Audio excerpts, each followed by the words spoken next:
Comme nous l'avons vu dans les vidéos précédentes, Mohammed, le prophète le plus blanc de l'histoire, a acheté, possédé, vendu et commercialisé des esclaves noirs africains.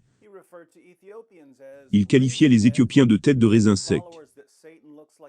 Il disait à ses disciples que Satan ressemble à un homme noir et qu'un noir aux jambes minces finirait éventuellement par détruire la Kaaba, le site le plus saint de l'islam. Mais Mohammed était aussi un expert dans le domaine passionnant de l'interprétation des rêves.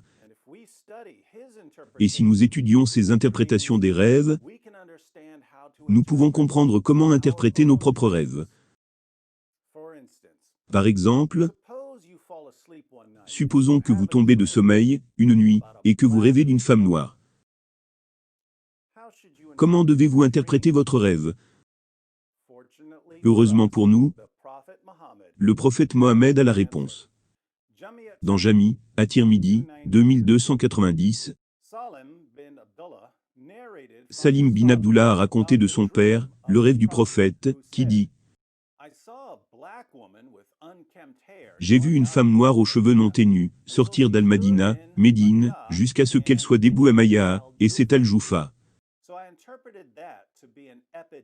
J'ai donc interprété cela comme étant une épidémie à Al-Madina, qui allait se propager à Al-Joufa. » Nous avons quelques commentaires ajoutés à cet hadith. Quand le messager d'Allah émigrait à Médine, il a trouvé les habitants de l'endroit aux prises, avec une épidémie de fièvre. C'était un phénomène particulièrement inquiétant pour les émigrants. Le prophète a donc supplié Allah de déplacer l'épidémie à Joufa. Allah a accepté la supplication. L'épidémie a été montrée au prophète sous la forme d'une femme noire aux cheveux non ténus. Selon Mohammed, une femme noire dans un rêve représente la propagation d'une maladie ou d'une peste. Sahih al-Bukhari numéro 7038, raconté par Abdullah bin Umar. Le prophète a dit, « J'ai vu, dans un rêve, une femme noire aux cheveux non ténus sortir d'Al-Madina et s'installer à Maïa, c'est-à-dire Al-Joufa. J'ai interprété cela comme un symbole de l'épidémie d'Al-Madina, transférée dans ce lieu, Al-Joufa. » Nous avons un peu plus de l'arrière-plan de cette histoire, avec Sahih Muslim 3342. On raconte qu'Aïcha a dit, « Nous sommes venus à Médine, et c'était rempli d'une épidémie. Abu Bakr est tombé malade, et Bilal est tombé malade. Quand le messager d'Allah vit que ses compagnons tombaient malades, il dit, « Ô Allah, fais-nous aimer Al-Madina, comme tu nous as fait aimer la Mecque, et encore plus. Qu'elle soit saine, et qu'elle nous bénisse dans son sa, et son moud, et qu'elle transfère sa fièvre à Al-Joufa. » En mettant tout cela ensemble, voici ce que nous avons. Un tas des compagnons de Mohammed sont tombés horriblement malades à Médine. Normalement, il leur aurait juste dit de boire de l'urine de chameau.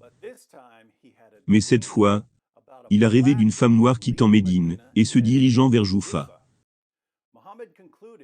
Mohammed conclut que la femme noire représentait la maladie, l'épidémie, et qu'il devait donc prier pour que la maladie quitte Médine et se propage à Joufa. Allah a entendu la prière de Mohammed, enleva la maladie de Médine et l'envoya à Joufa. Les musulmans de Médine furent sauvés. Tout cela parce que Mohammed a compris que quand on rêve d'une femme noire, la femme noire représente une maladie infectieuse, une infirmité, une maladie, une infection, un virus, une peste, une épidémie. Donc faites attention à ce que vous rêvez, messieurs. Mais si vous vous trouvez en train de rêver de femmes noires qui, selon Mohammed, le maître des interprétations des rêves, symbolisent l'apparition de maladies contagieuses, assurez-vous de prier qu'Allah enlève les maladies contagieuses quelles qu'elles soient, symbolisées par les femmes noires. En le faisant, vous sauverez d'innombrables vies, tout cela grâce au prophète de l'égalité raciale. Nous planifions de couvrir encore plus, dans notre exploration en cours, sur l'opinion de Mohamed, concernant les races.